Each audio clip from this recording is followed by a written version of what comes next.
Luka here from MiniWarGaming.com, and welcome to another episode of The Lost City. This is our open sandbox Age of Sigmar narrative campaign designed specifically for our guests. We play and call it work. MiniWarGaming's Age of Sigmar Battle Report.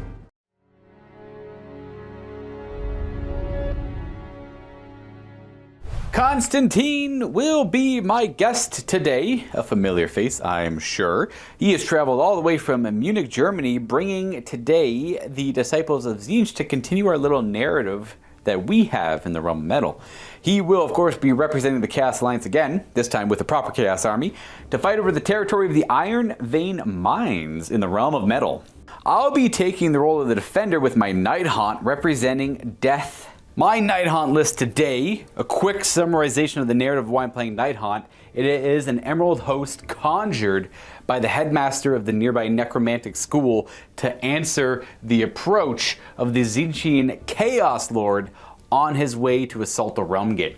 So leading it all, we are going to run a Knight of Shrouds on Ethereal Steed, who will be the overall general. He'll have the Spiteful Spirit command trait, as well as a Soulfire Ring as his artifact. Now, he will be in a Warlord battalion alongside a Guardian of Souls that'll know Shade Mist. And because it's a Warlord, I took an extra artifact enhancement and we gave him the Midnight Tome to go along with that, because we're going to be running a nasty endless spell here. The one I typically run with Nighthaunt, that is the Purple Sun of Shyish here, running at 80 points. Pretty samey this new season, so he was pretty good before, so I'll run him again.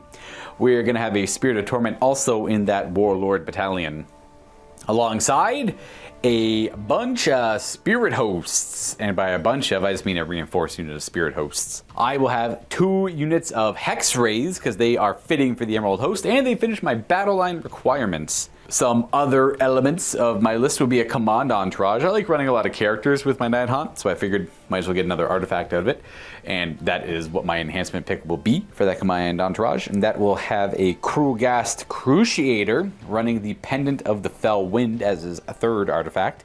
And then we have 2 Tomb Banshees inside of that battalion.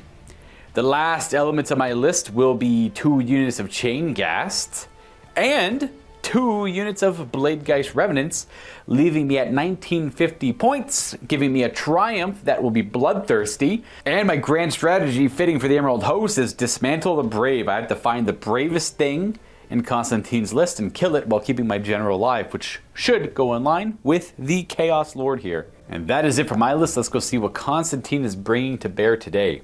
A hooded figure emerged on the mountain pass. The last time a non-cursed soul has seen it, it was a desperate son of Grimnir. I'm Constantine, and I'm bringing Disciple of Tzeentch today. So, just for order's sake, we have a lot of campaign bonuses here. So, in essence, we'll have +1 to cast and unbind, we'll have an extra artifact in addition, and we'll have a free Umbral spell portal. So just to prevent any sort of confusion, going right into it, we have Caligar Thrallguise himself, an Anvil of Apotheos's Magister, technically. Of course, being the general, his Warlord trait will be Nexus of Fate. The first artifact of 2 will be Secret Eater on his 1 weapon that he has, on his basically the 2 swords of his thrall in essence, because it's like the little guy on top, and he's controlling the champion he overtook. And the spells are so many because we have a Warlock battalion as well, so everyone has 2, and so we'll just go over them once the battle starts. That's easier. Next up, we have a Magister, a regular one this time. Third hero, a Fate Master. He has the second artifact, the Spiteful Shield.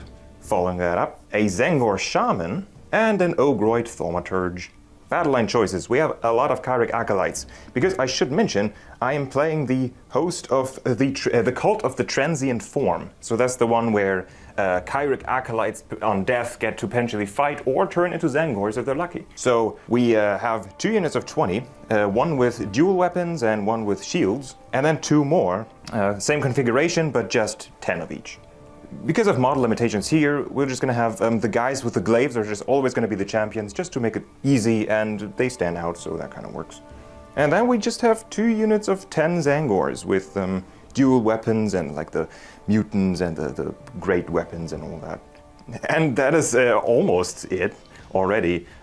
We do have some endless spells because, you know, we're Tzeentch. So we have the Tome of Eyes as our Arcanite or our Tzeentch endless spell.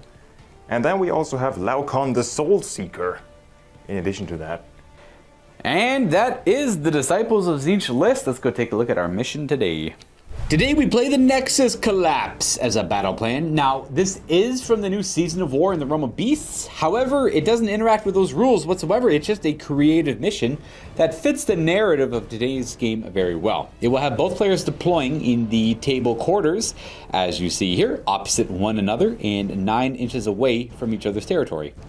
There are 6 objectives. None of them are wholly in the territories. 4 of them are, bordering them, and then there are 2 completely in no man's land here, as you can see. The idea of the mission is that the realm around us, the land around us, is unstable. And the surrounding mountains in this pass are prone to change and often collapse, and rubble is strewn about the battlefield. So to represent that, we have the instability rule in this battle plan. At the start of every battle round, after the first, whoever will, after figuring out who is going to take the first turn, the player then, with the fewest victory points, can choose to collapse 2 of the objectives. If you're tied, you roll off and the winner can choose to collapse 1 objective.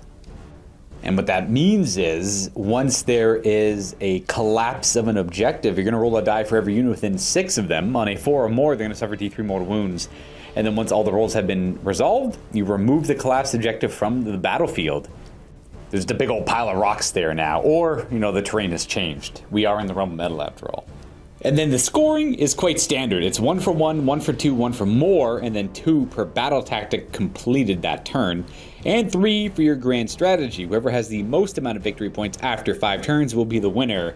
I love this mission for underground combats or mountain passes or anything with instability tied into it. So keep note of this one here, folks. I think it could be quite fun, even after this Season of War is over. Games Workshop, Age of Sigmar, love your missions. I am continually inspired to play them. And here we are deployed for our battle in the Iron Vein Mines, or at least near the Iron Vein Mines, in the mountains. So the forces of Tzeentch, of this one, who's the commander, the Magister, or is it the... No, he counts as like an Emblem Magister, but it's Caligar himself. All right, so that is the Magister there. And if anyone's curious for his build, he's got a couple swords there. They're ritual daggers. They are 4s to hit, 3s to wound, 4 damage on a hit. With the Ren doesn't really matter so much. It's high Ren, but it doesn't matter because I didn't like tailor this to against the army. So yeah, basically he's like he controls his little. He used to be a Chaos champion, and he just pokes once with each kind of blade and does potentially a lot of damage. And then he's got an ability, Martial Seer. Yeah, that's what I call it. If he rolls a 6 data, counts as 2 hits, which is kind of good with the Disciples of Tzeentch. On top of that, his built-in spell that he took for being a Magister is Prismatic Barrier or Shield. He ignores the effects of spells on a 4. That's his inherent spell. We'll go over like each one of these has then 2 additional spells because we have a Warlord battalion. Exactly, and then this is... this is the Magister. He summoned the Tome of Eyes as our arcane armies rule, basically, before the game. Exactly. Then we have our Fate Master here, Shaman there, and the Ogroid there in the corner. And you have to ignore the Fate Master. He just literally broke off his stem, so we're going to have to play him on the ground for now, but there's not a lot of intervening terrain, so it shouldn't be too much of a problem. And then all the Acolytes and all the Zangors around, and the Ogroid Thaumaturge on the flank here. The idea is they're coming in from this entrance to the pass, trying to get through, and then the Emerald Host kind of, came out of the mountain pass to intercept them. And then they had to form a front and defend themselves. And this is kind of where we stand. I have my Cruelgrass Crusader with the Spirit Hosts around him, Spirit Torment Guardian, and Knight of Shrouds. We have some Bladegeist Revenants over there and here, Chainghast, Hex Wraiths, Chainghast in the back, Hex Wraiths over there, 1 Banshee and 1 Banshee. Now we have to do a couple things. I get to put 3 of my units in a reserve after we deploy. And then not so do you, but you have to roll your fate dice. Yes, my fate dice. So we might as well roll the fate dice. I don't think it really matters what order we do it in here. 9 fate dice. Roll those 9 fate dice right in here. Tiny dice. Tiny dice. We got no 6s. Well, off to a good start. And I am going to be putting these Bladegeist Revenants in reserve. These ones here, and I think one of the Tomb Banshees as well. It's a tough call. I don't know why I had it in my head what I wanted to do, and then I lost it. So yeah, those Bladegeist Revenants, and I think those Bladegeist Revenants, honestly, are going to go into reserve. And we're going to call it there. Gone, and I'm going to take these Chain Gas as well as the third option, and just leave the Tomb Banshee over there on her own. Now, I do want to go over the effects of the Iron Vein Mines in this section of the Realm of Metal. The terrain here is rusty. So whenever a unit finishes any type of move within 1 inch of a terrain feature, you're going to roll a die. On a 1, they're going to suffer D3 mortal wounds. Oh, never mind. Death units and Nurgle units ignore this rule. Only the Tzeentch stuff care about it. Yep. We don't care about the rusty terrain eroding our armor. On top of that, whoever wins this territory will gain the Buried Treasures effect, which will give them a free artifact enhancement. Kind of similar to what the Chaos faction already has. So if they get this, they'll have 2 free artifacts every game. But it'd be nice for Death to get this. I would like this for Death. On top of that, I know the new Season of War has a lot of cool, fun rules for Wizards, but I don't like the idea of playing with the Realm of Beast stuff outside of the Realm of Beast. Matthew has devised a lot of rules for the Realm of Metal, and we're going to use them and not worry about the Realm of Beast stuff. Now, for that, we have a unique spell available to all of us, Transmutation of Lead, and then our command ability will be Adapt or Die, which gives ward saves. Again, I'll explain all this in further detail when it comes up, and the heroic action will be a Random Mutation, which is a effect completely out of our control for our characters if and when we choose to use them. Otherwise, we are good to start this game. I finished deploying second. I like to run my Nighthaunt army. This is like a personal thing, but I like to run my Nighthaunt army with a lot of drops because I don't like to dictate going second as Nighthaunt. I feel so bad if they get a double turn.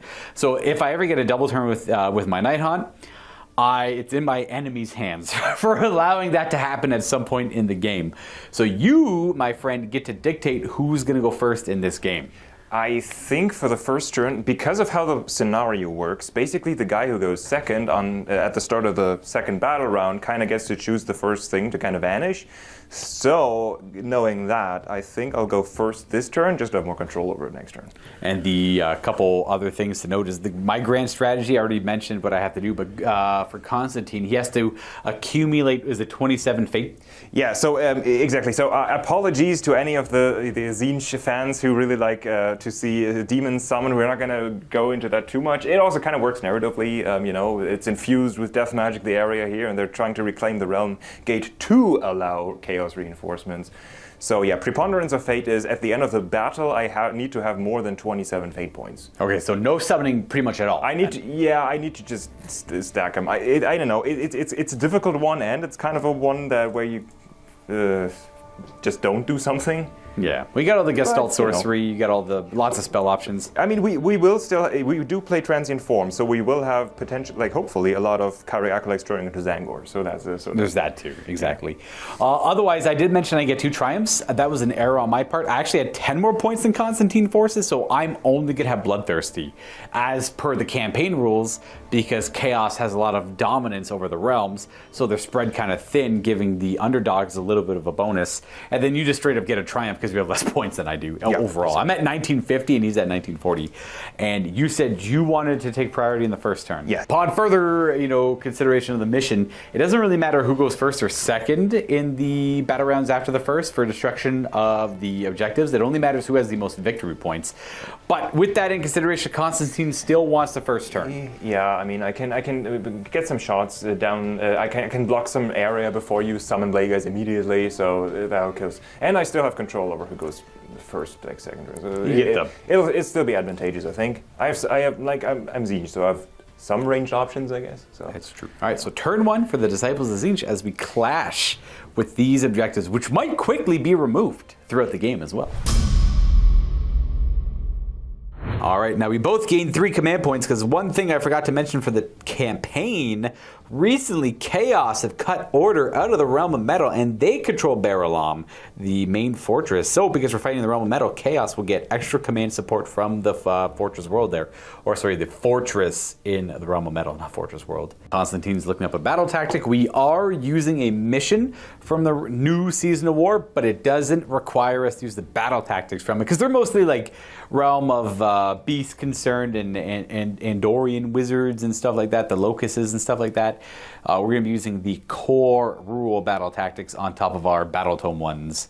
Also, keep track of all the fate dice over here on the side for Constantine and for your viewership. All right, so we got a bunch of hero phase things here. We'll start with the battle tactic. It's just to get it out of the way because the mission, the objectives are not. There's no objective in the center. We're kind of gonna have seize the center from the core rules. Yep, just have the most amount of models in the middle. At the end of this turn, which I should be able to. Right. No problem there. What do you want to do for your heroic action? Right. So we'll do the free one, like the mutating one. Let's have some fun and just put that on the Fate Master here. This is for the Realm of Metal. We're gonna roll a D3, and that's gonna be a 3, which is a 5 board save, I believe. So it's on Interesting. Exactly that. On a result of a 1, you get +1 to wound in melee. A result of a 2, it is reroll save rolls of 1, and then the last one is a 5 board save, as the effect is always changing. And then your actual, and now you can always do that one on your own turn in addition to another heroic action, which would be. It's not going to matter, but we'll just a leadership one right. for this turn. We'll see. Oh no, okay. I am gonna go for leadership on. Let's go random mutation on my. Oh, it's gonna go away. Let's go for leadership on him. Doesn't really matter. He's got one.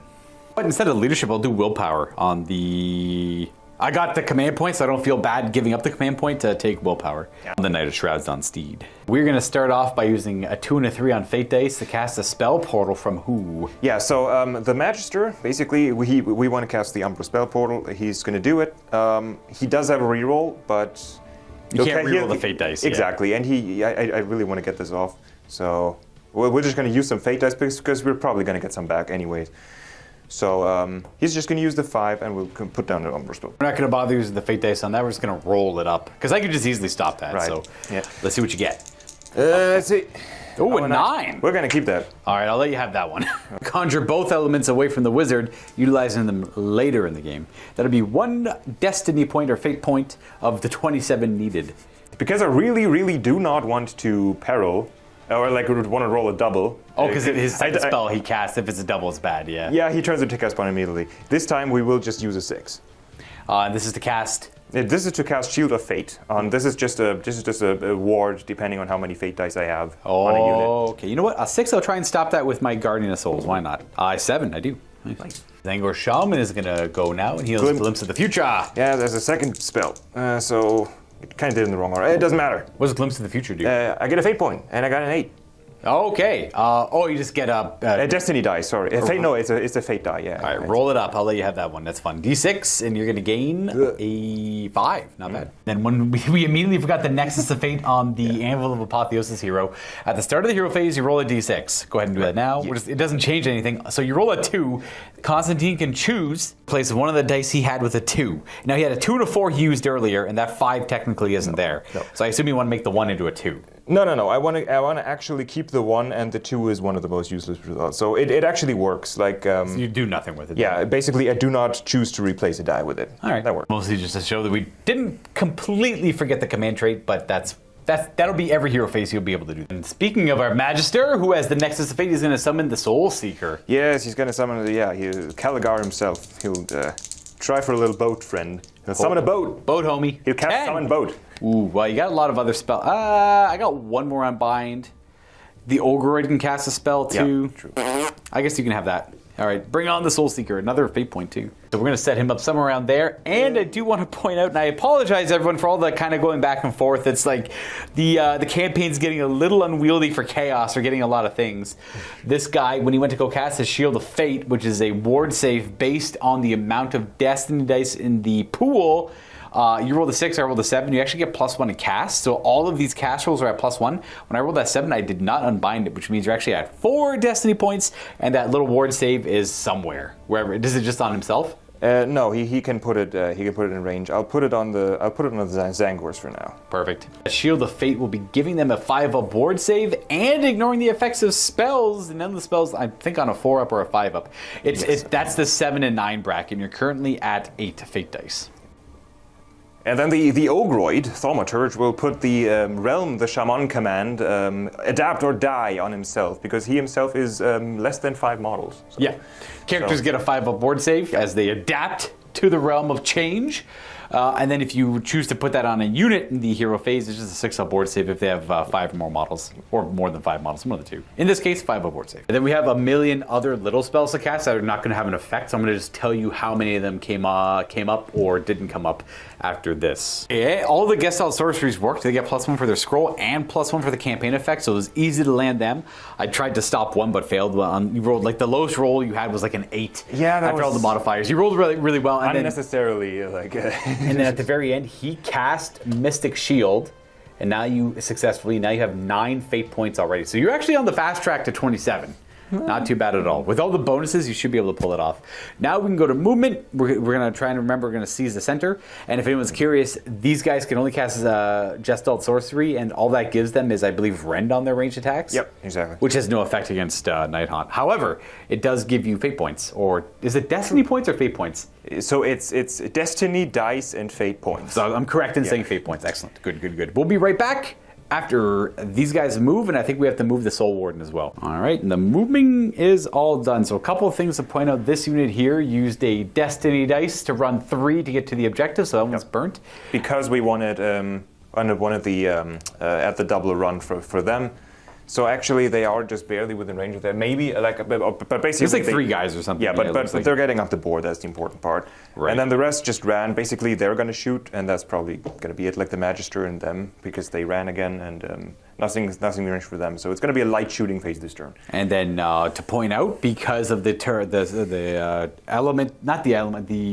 the battlefield effect, none of the Tzeentch units are within an inch of terrain. As you can tell, they're all like purposely moved. The intent is they're never going to move within an inch of it unless they need to. And that'll be for like charge moves, run moves, and all that stuff too. And it's only on a 1, so it'll almost never come up. But let's put it this way, if something looks like it's pretty close to a piece of terrain, it's not going to be. We're going to try to avoid it because I'm immune to it, so I don't have to worry about it. And then it's loose enough terrain that it probably shouldn't come up all that much. Also, I am a dummy. I completely forgot to tell you what my Emerald Host targets were. So the narrative thing for the Emerald Host is they are summoned to hunt down a very specific target. And mechanically, I rolled D3 +1, and I picked that many targets after deployment. I rolled off camera earlier because we were doing a bunch of stuff, and I didn't tell you guys. It's the most Monday ever, and it's not even freaking Monday. It's technically Tuesday today. Well, it's literally Tuesday today, not technically Tuesday. So my targets I picked were the 2. I rolled a 3. I picked the Magister. Where's the other Magister? He's over here. So Magister, and I went with the Ogroid. So what that means is at the end of every battle round, they're going to suffer D3 mortal wounds on a roll of a 2-up as they slowly are killed by the curse of the Emerald Hunt or Host. One of the two. You guys get it. Now you do. Sorry. Just want to clarify that. I picked my targets. I was a dummy, I didn't tell you. And that's it. We're going to go ahead and roll for their shooting attacks because everything else ran. We're going to volley opening salvo of Gestalt Sorcery towards them. It'll be 18 shots because of range. I am going to Discorporate, giving myself a 5-up board save. And you are going to all-out attack. I'll show you what all the rolls. I'll show you my saves because there's a lot of like these like little tiny piddly shooting attacks. It's probably not worth showing, so I'll just do the saves after everything's said and done. So the little volley of fiery attacks results in 8 wounding hits, which I have a 4-up save against, and then a 5-up ward, which I dropped. Can't pick up dice apparently. Oh, there you go. You kill 1 and wound another down to 1. Right. Lose that one. There is a shot from the Magister into them as well. He's got a little magical staff. Yeah, he's a little pilly staff on a 3. Ooh, hit. Okay, on a 4. Hey, it works. 4-up does. I'm a ghost. I care. How much damage? D3. My goodness. 2. 5-up board. Oh, take 2 more. Okay. So it kills this one. 200% more than I expected. And then boom. No way. That should be it for the turn. There's no charging, no fighting, no battle shocks. As we go to the combat phase, the Spirit Torment's always collecting souls from the battlefield, so any of the Nighthaunt that try to go away, he just kind of brings them right back. He ain't done fighting yet, so at the end of the combat phase, or the beginning of it, I think it's the end, he picks a unit holding within 12, and I heal 3 wounds allocated to it. So back up to full on that guy. And if they're not missing any wounds, I could have brought a Spirit Host back, but that guy insisted on doing just enough damage to frustrate me. And that is going to be it. So you hold one objective, 2 objectives more than I do, because I only have the 2 here. And you got your battle tactics. That'll be 5 victory points for the Disciples of Tzeentch as we go into my turn 1. Both going to gain a command point because their general's alive, and 10 fate points for Tzeentch because we forgot to cast Transmutation of Lead on that turn, but it was for free, so, and I had no way to stop it, so you got another fate point. You're well on your way to that 27. Try one of the Nighthaunt battle tactics here. I'm going to go with Mass Panic. If I can have 3 or more enemy units terrified at the end of my turn, I will complete my battle tactic. It's a little risky because I'll need to make some charges and stuff, but it's kind of one of those ones that's kind of easy to do right now, and if I could pull it off, it'll give me flexibility in the other turns of the game. I'll be honest, I'm a little surprised I went second in the battle round. I would have never put the Bladegeist Revenants into reserve had I known that would have been the case, because now I have to like just make 9 charges with them if I want them in the game, but I have them as options. There's always that, which is nice. There was one more thing, which reminds me that I never actually told you what my target is for my grand strategy. I wonder how many times I've had to forget to let you guys know. This is a complicated game. There's a lot of things to note, apparently. Man, I forget how complicated Sigmar could be sometimes. The Thaumaturge is the target for my grand strategy. I have to dismantle the Brave. I have to kill the highest bravery amongst the units you have, and it's the tie between the Thaumaturge and the Fate Master. So I decided I'd pick him and put the curse on him as well. He's the actual target, even though he's the leader. He's got a lower bravery because he's a Magister. Anyways, I am going to go ahead and do an action, which would be... Honestly, I think I still want a willpower on the general, just to try and get rid of an endless spell here. I am going to willpower on the general, and I'm going to dispel the spell... that thing. What's the cast on that thing? Can I dispel that? I can't dispel in the first battle round or something. Yeah, it can't be dispelled in the first battle round, so I'll get rid of the spell portal, I guess. 8, I do. So I get rid of the spell portal. No. And then... I am going to also adapt or die, not adapt or die, but the mutation heroic action because it's my command phase. And I can do 2 if I want to. I'm going to do it on him. I'm going to see what he gets. I'm going to roll a d3. I will get a 2, which will let him reroll save rolls of 1. Constantine is going to use heroic recovery on his general who got hurt from using the Soul Seeker earlier. Exactly. He's told, because his bravery is really crappy, I need to do this a lot probably. Okay, 7. It just barely works. Okay. He's back to full. Yep. I'm going to use the adapter die on these Spirit Hosts, giving them a 5 up ward save, because they're less than 5 models. I just feel like my Purple Sun is going to be very useful this turn. You have a lot of dispels and bonuses to dispelling, so I got to say that for when I'm closer to the characters. So, with that in mind, Shade Mist could be kind of good on the Night of Shrouds. But I think, yeah, I'll cast a Shade Mist. I kind of want to bring one of these guys back, though. But 3 more wounds could be kind of clutch there. So let's do that. We'll go Spectral Lure. I got a 6, which is good enough, but you have +1 to dispels. So. Actually, because the Chiric Acolytes can unbind, and they have because of the scroll, they have an inherent +1, so they're +2. Nice. Might as well do it with them then. You it's need just to roll, the 1, right? Yeah, just the 1. You need to roll 5. You get a 6. All right, no Spectral Lure, and then I think we're done. We're gonna go right to movement. I kind of want to see if Spiteful Spear can help me win the middle a little bit and do a lot of collateral damage there. So let's see. But I'm going to have to fight on the flanks as well. So I am going to move everything, and I'll show you. We're just going to shift up the middle. We're going to push on this flank.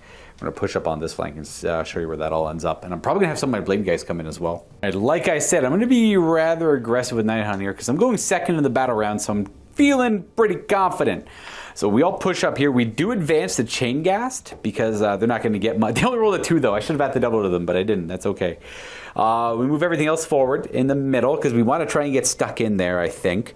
And then now, no redeploy. I moved here first, no redeploys. I moved here, no redeploys. So it means you're saving a redeploy for them. So I actively stayed. I could have gotten within 8, but I decided to stay 9 away because I didn't want to risk the redeploy. Yeah, one of those circumstances where the order in which you move is very important in this case. Yes. Because this was kind of minor, but this one, because they can transform. They're out on their own. They're off on their own. They don't want to get killed yet. They're a very easy target to pick on if I wanted to. Absolutely. So I am going to bring in some reinforcements. I'm going to bring a unit of Bladegeist Revenants in, more than 9 away from them over there. And from the Underworlds, I'm going for a pretty aggressive play here. I don't like to do the priority steal from the first to second turn, but we're gonna try and can't think of the word, falter, stop, just prevent every Tzeentchian plan that the Tzeentch Lord in Ashenhold has for this realm gate. We are gonna frustrate it. That's what it is. I want to frustrate his plans. So we have this. I'm trying to stay 2 inches away from the board edge over here, just to keep it on the minimum size table ish.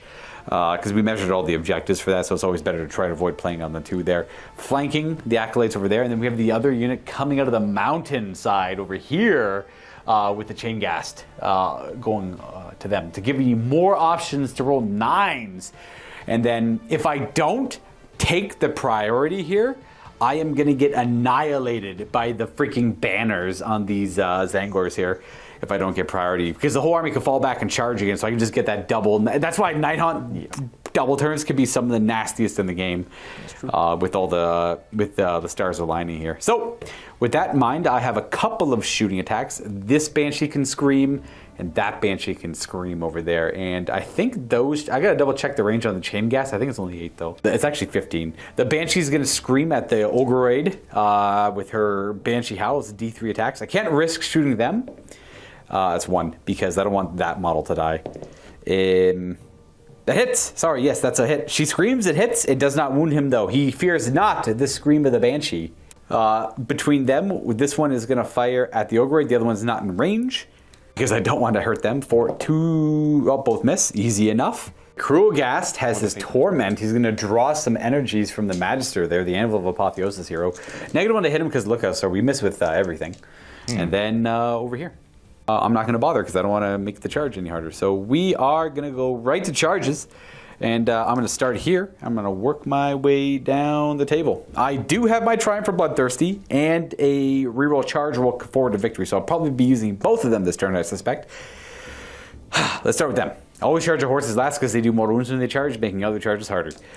Them needing a 9. That's a 5 and a 11. That is no. That is a. Do I want to petrify them or stun them? Petrify them. We'll give them the strike last. And then, would you like to unleash hell? Yeah, it's time to do something stupid immediately.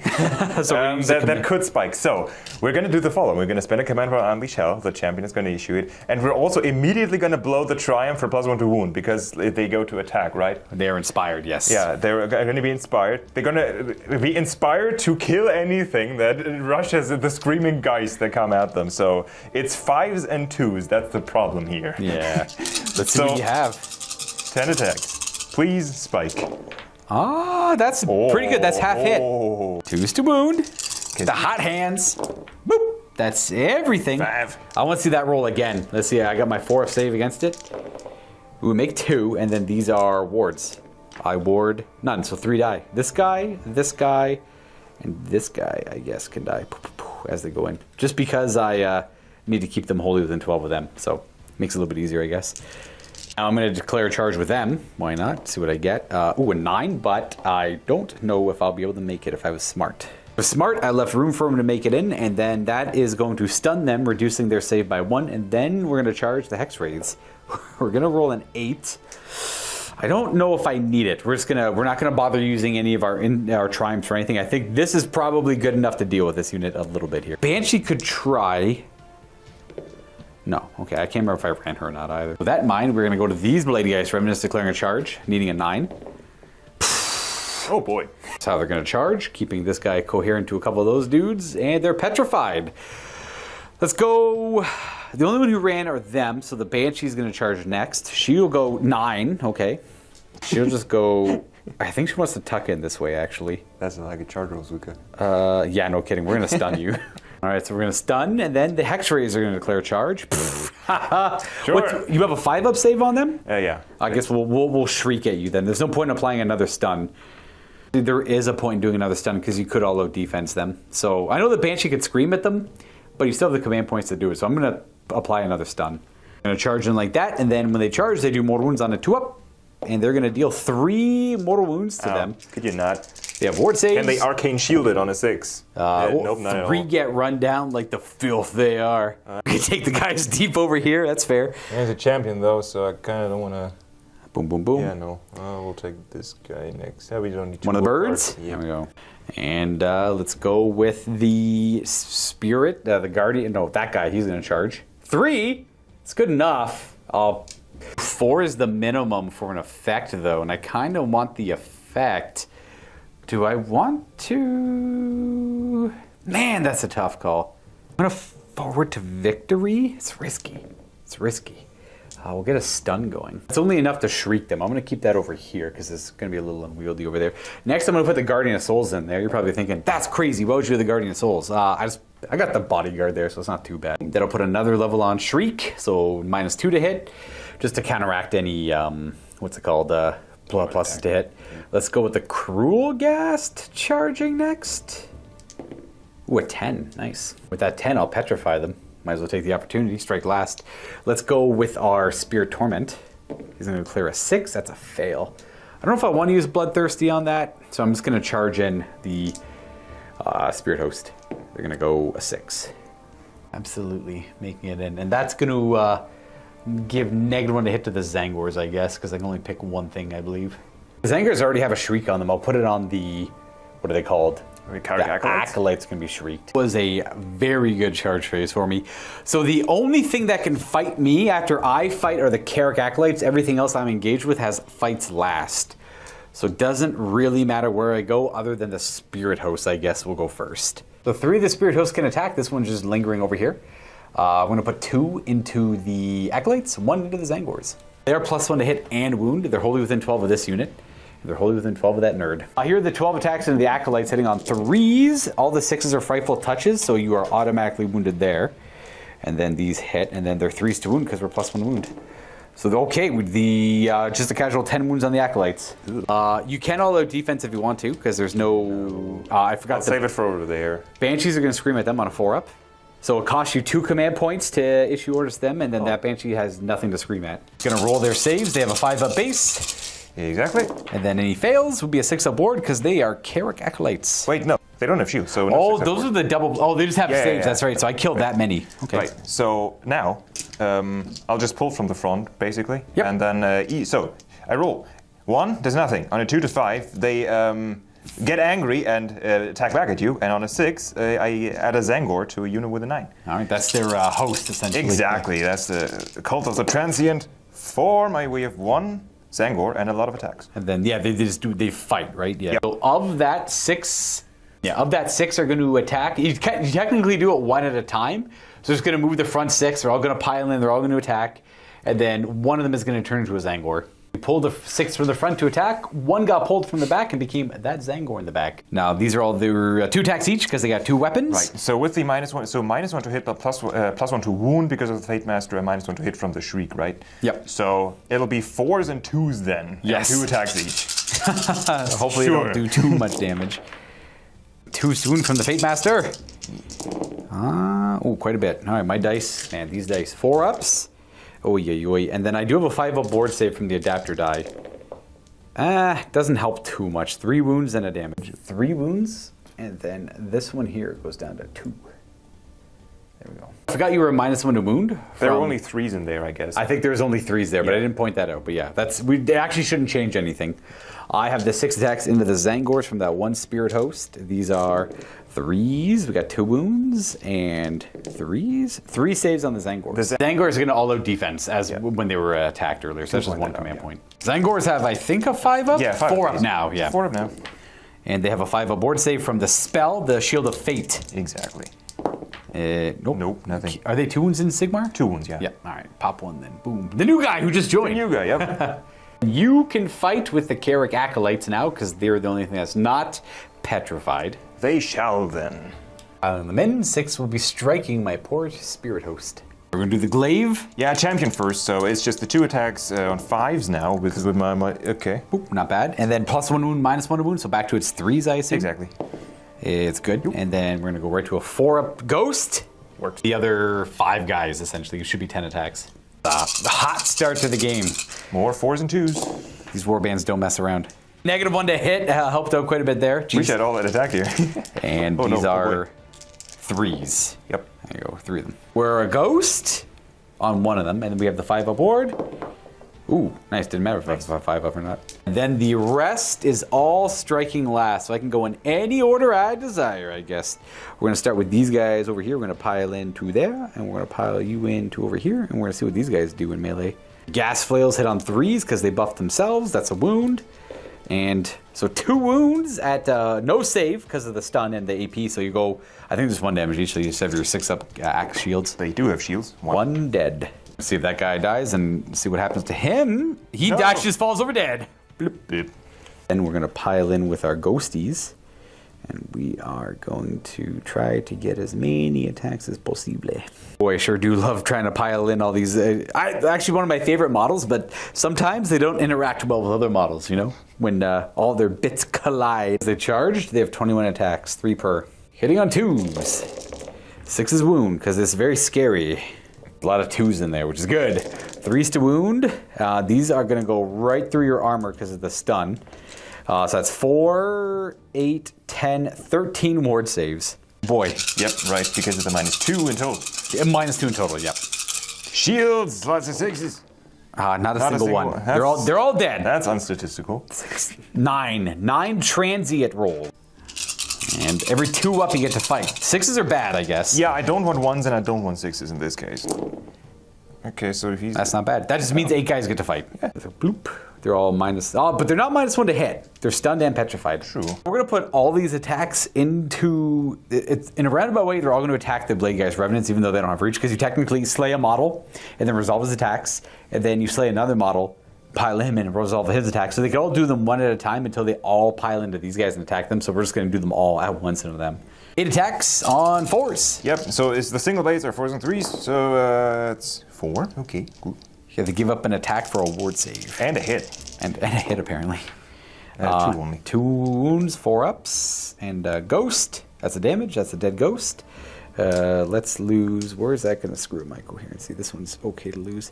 Boop. Hopefully the champ can do a little more. It's 2 attacks with his glaive. 1 hit. And 3. No. No. All right. And then they all succumb to the really spooky blue boys.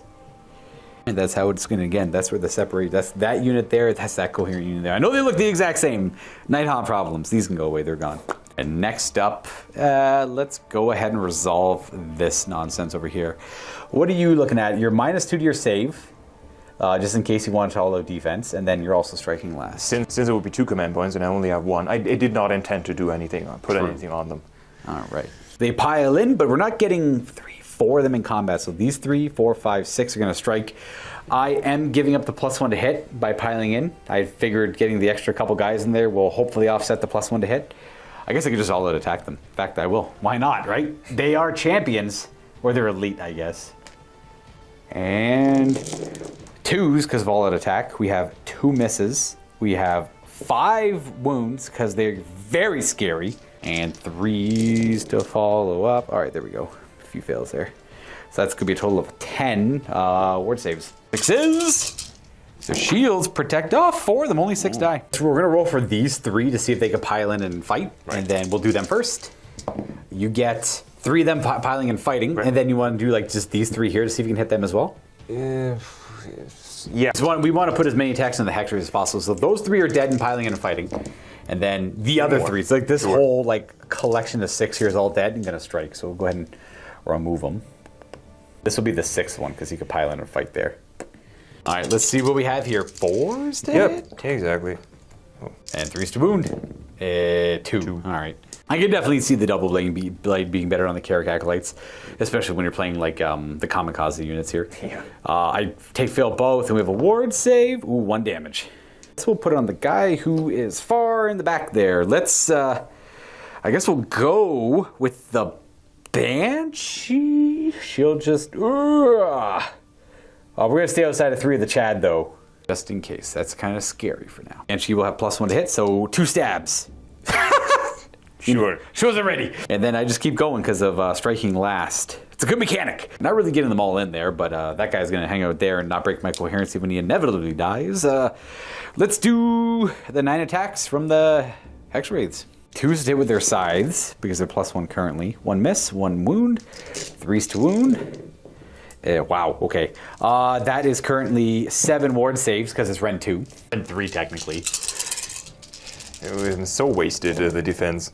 Okay, That's 3 not wards. bad. 4 damage so far. And the horses, of courses. 2 wounds. 2 wounds. 2 right towards. Go horses. Oh, 1 damage. We'll just pick the first 5 here, including the champion. All right, roll it up. Oh, do the champion on his own because he Right. matters. Yep. 2. Yep, he's striking, and then 5 other honored friends, or 4 other honored friends. They're all fighting. So that collection of 5 here is all fighting. I assume the hex wraiths. No, the blade guys. Oh, actually. the blade guys. All right, there it is. Champion first. 4s. Okay, yep. that's- That reminds me of my banshee, and then 4 other guys. 2 hits, 3 to wound. All right, that was awesome. Was champion, his 2 buddies, and then I guess probably not Bird Boy. No, the guy in front. Yeah, in front of him. Oh yeah, sorry. I thought the bird was on him. Oh no, it's like that. And interesting. And then we have a few fights to resolve here in the middle. I'm going to start with my Knight of Shrouds, then the Wizard, then the Cruel Ghast, if we're all in range of enemies still. Attack with the Sword of Stolen Hours. He does not get the +1 to hit. Can you measure if he's wholly within 12 of them? I didn't consider that. I don't think so. No, he is. It's the entire base because he's. Yeah, I think no, he's not. He won't be. So it didn't matter. Didn't matter. Boom. We got 2 wounds because it's scary, and then 3 wounds. Nope, +1, 4 wounds. Back to their 5-up save because they have all out defense. There was a 4th one. Oh, sorry. So that's 4 damage so far.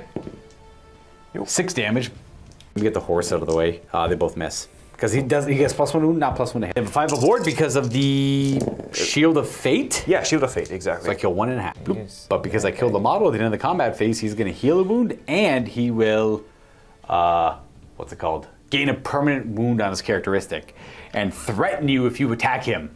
I'm going to go with the Guardian of Souls, who's a surprisingly good combatant. And 3 attacks with the sword. They all hit. That's a wound, actually.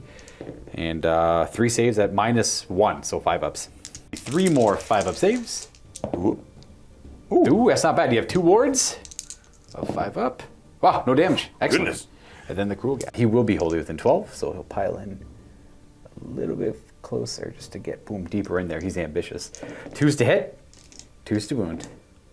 2 at Ren 2, 2 damage. Ren 1. Yeah, just Ren 1. 5-ups. 5-ups. 4 damage. 5 aboard.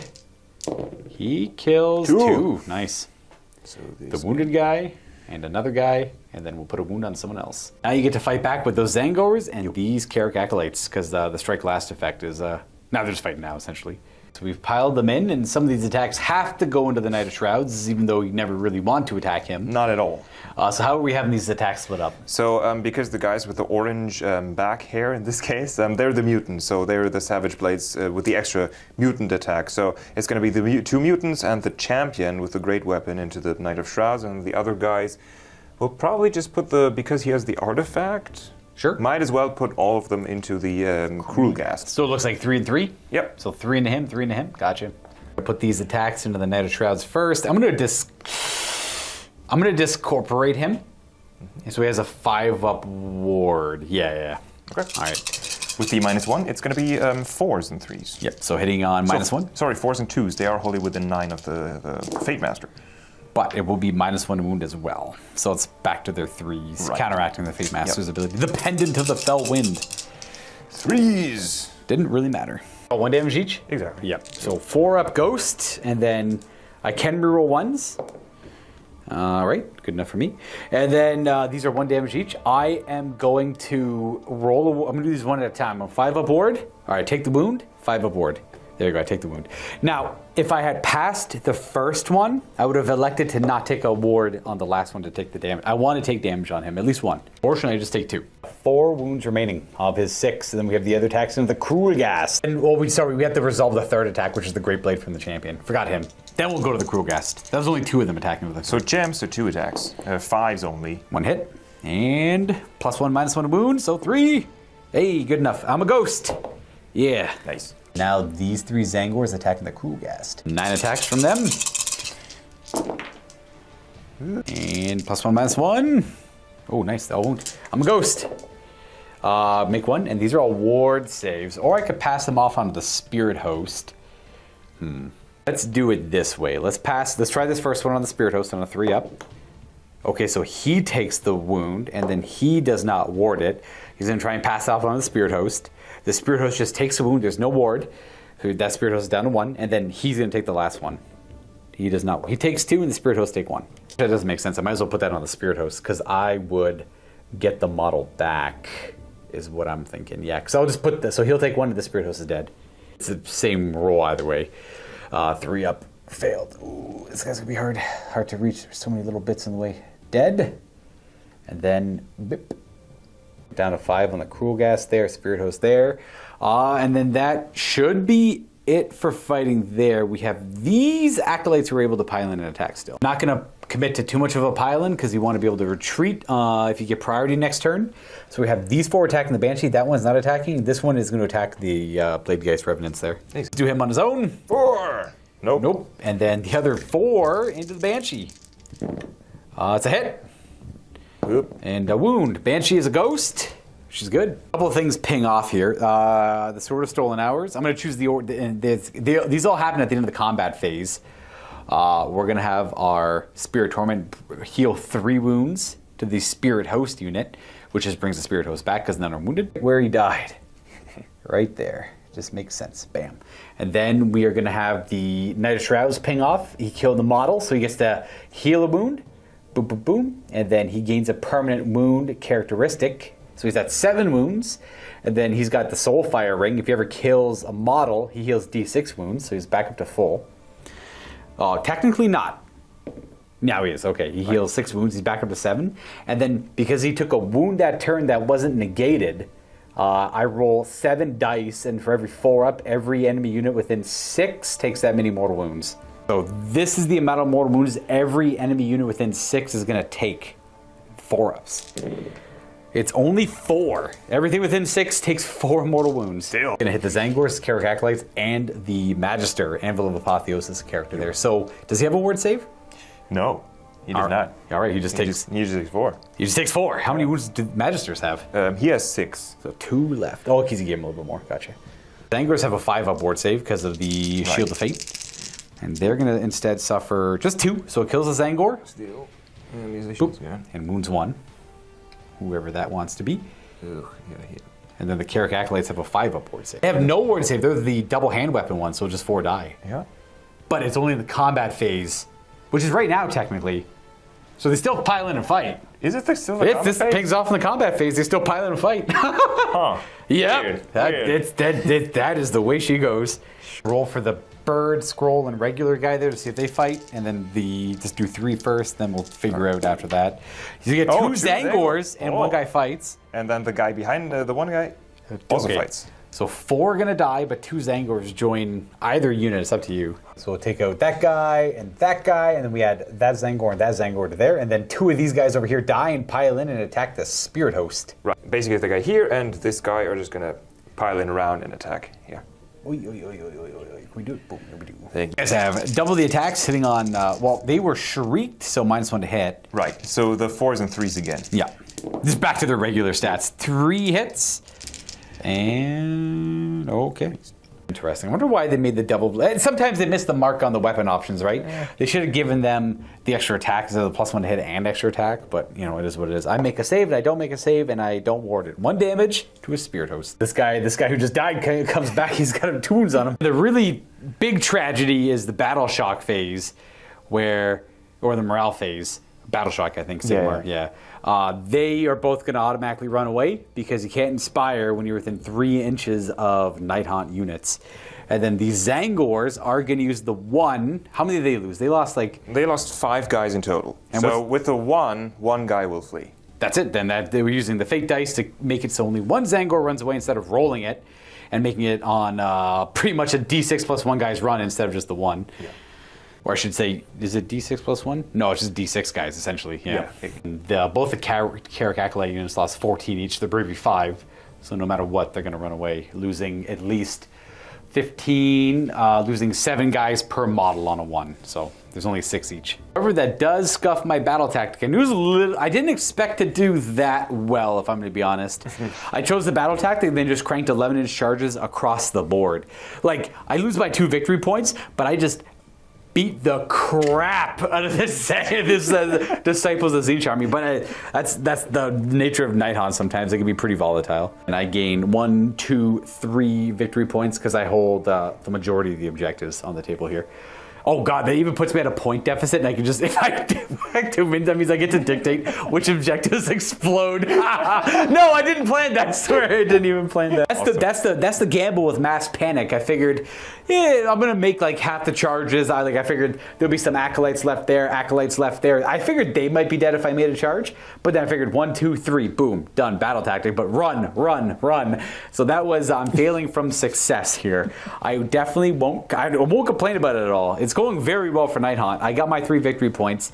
And then the curse pings off. Yeah. So this guy is cursed. So on a 2-up, he suffers 2 more wounds. Okay. But he has the 5-up ward because of the command ability. Yeah, from the mutation maybe even. He's got 5-up ward essentially, yeah. No, he had the mutation. The Fate Master. Oh, the Fate Master's the mutated one. 2 damage. Okay. Then it was the Fate Master as well? No, sorry, the Magister. Oh, of course. Yeah, he just takes that. Magister is going to suffer 3 mortal wounds. So 2 wounds left there, 5 wounds left on him, and then the general who took the spiteful spirit earlier. Please spare Calvin. On a 2-up. Oh, he's spared. Yes. He does Plot not armor. succumb to the curse yet. But we're in a very precarious position for the Disciples of Tzeentch here, because you know what we have next. A priority roll. The roll. Do you want me to roll first, or do you want to roll first? Let's roll exactly at the same time. All right, and go. Oh God, I got the 6. You even knocked my die. I know. That was my roll. I have no pity for this campaign right now. We're putting chaos down. I cannot let chaos gain any more foothold in this campaign, so we are taking the priority. Death to all Tzeentch. I'm sorry, Constantine. Well, I am gonna foil. Oh, foil's the other word I was thinking of. Not frustrate. Foil. So, what were you gonna say? Sorry. No, I was just. We said it before off camera, I think, but if I had gone second, your charge rolls would have been the same, and you would have had no victory points. It would have been the same. Yeah. I would have had less victory points, and the result would be the same. It's just be over here. Right. So I probably would have. I would have probably went for conquer the middle. I would have stayed 18. I don't know what. I don't know what I wouldn't push the middle so much, but I would have hit these charges with the Bladegeist, I think, and then pinned you kind of on the sides. Got my 5 victory points. It would have. Yeah, I think. Yeah, it's not great. I think technically it would have been better to go second, but you would have been in a worse position stuck over there when I'd have control of the board for the most part. Hey, respect the Nighthaunt charge. You gotta respect the Nighthaunt. Gotta respect the Nighthaunt charges. You have almost no control over Nighthaunt, how well they're going to do. It's all based on how well they charge. Well, it is going to be turn 2 for Nighthaunt, and we are going for the freaking throat. We're going to foil this Tzeentchian Lord's schemes to get this realm gate. Unfortunately, the headmaster of the school has had to show his hand on what his actual power is and how capable he is. So he's a pretty scary individual. I'm gonna have to make every time I mention him, I try and make a different Anvil of Apotheosis hero for him, but it's he's getting more and more expensive because he's got the power to conjure an Emerald Hunt. That's a pretty big individual. Put it this way, I hope I never have to actually play with the headmaster because he's ever changing in his power, and I don't know where I want to commit him to. And I mean that like narratively. So he's a pretty strong individual because only, as far as I know, Lady Olander can summon the Emerald Host. I don't know if, and she's the Mortarch of Sacrament, so I don't know if like any other individuals really can, but I'm just gonna make it up that this guy's so strong that he can. I mean, maybe he just, you can put like hexes and like binding spells on certain Nighthaunt like souls, right? Right. So you could have just put that on the general of this force and kind of forced him to, hey, it's kind of a deal, but not really, so you kind of do this thing for me now. It's like his pet army kind of thing. Exactly, almost like, in yeah, essence. okay. Like he's eternal servitude to the headmaster of the school. Something he accomplished younger, when he was a younger necromancer, per se.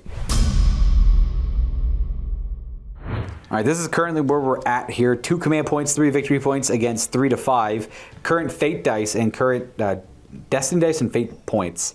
However, because I have less victory points as we go into the second battle round, after you figure out who's going to go first in priority, the player with less victory points gets to pick up to 2 objectives on the battlefield and make them collapse. Thus, the changing of the mountainscape and then the mountain cliffs overhead That one's collapsing. That one's collapsing. I don't think this game could get possibly any worse for the Disciples of Tzeentch. This is not the great plan. That's something else. But like this is. This Tzeentch's failure way. is just as planned. This failure is just as planned. There's another Tzeentch force somewhere, and they're just fighting this one. That's exactly. It's something like that. It's like a two birds getting two birds stoned at the same time. It's like that guy over there is, he's somehow wrong to Tzeentch or something, so he has to humble him, and then also lure my forces here to fight this army in this near the mines, while making myself weaker elsewhere. Obviously, that would be Tzeentch's way. Obviously, yes. Obviously, that was the plan. Somewhere Tzeentch is winning. I wanted Death to conquer the first one and this territory. That was the plan the entire time. That was always the plan, of course, because you're luring Death's Eye away from all the other parts of the Four Realms and Nolbarak, because you're winning everywhere else except who for cares about the stupid mountains? Like, it's nothing. It's no strategic value. The Realm Gate was a ruse the whole time. Might as well go ahead and resolve this. I'll pick this objective and that objective, and then we roll a d6 for every unit within 6, which will include this one here, will include my Banshee and my Hex Wraiths. The Blade guys are too far away. On a 4 or more, they suffer D3 mortal wounds. We'll start with your stuff. He does take mortal wounds. It's going to be 3. It still has a 5 up because I haven't gone yet. True. 2 damage. He's got 3 remaining wounds. He currently has Mystic Shield and a 5-up ward save from Adapt or Die. The poor Magister. Yep. He's 3 up? Yep, he's dead. Yep, he dies to the collapse. The Zangors are gonna also suffer 2 mortal wounds. That kills the Zangor because they don't have. They don't have none of that stuff. That's a wound. And I actually that guy's too far away. He's outside of 6. And then does that get dispelled or is it wild? Oh, now? yeah, no. All right, that's fair. Okay, I guess that goes away. Hey, even more things going my way. Sorry, my misunderstanding. Constantine was telling me he was within range. He does suffer mortal wounds. It's going to be a casual 3. Okay. Yeah, sure. Does he? He had the 5-up ward from the heroic action. Correct. He's the one who took the mutation. He takes only 1 mortal wound. Not bad. Easy. Look at that. No problem. You could roll for my Banshee and the Hex Wraiths. Up to you. Which one first? No, you roll. Oh no! Come on. You know what? You absolutely you've passed every single one of these. I want you to fail at least one of them, even if it's only on your guy. Are you sure? Yes. Are you sure? All right, Banshee. No damage. Yep. Hex Wraiths. No damage. No, I wanted that to. Yeah. Thank you for providing that. I hope everyone at home's laughing a little bit. Also, if you're watching at home and you're like, "Oh, this is disgusting," just be happy this isn't you on the receiving end of it. I'm sure a lot of you have had games like this before in the past. I know I have. I just want to make sure you're responsible. You're the sole one responsible. All right. So who's within 6 of that objective? The general and the Zangors. What about Mr. Shaman? He looks like he's a little far. He's just out. Okay, works for me. But the 3 units. Nothing of yours. So naturally. Zangors? Oh yeah, you better believe they're getting hit. That's a mortal wound. Yep, sure. Did they have a ward? They had the protection, the Shield of Fate. Sure.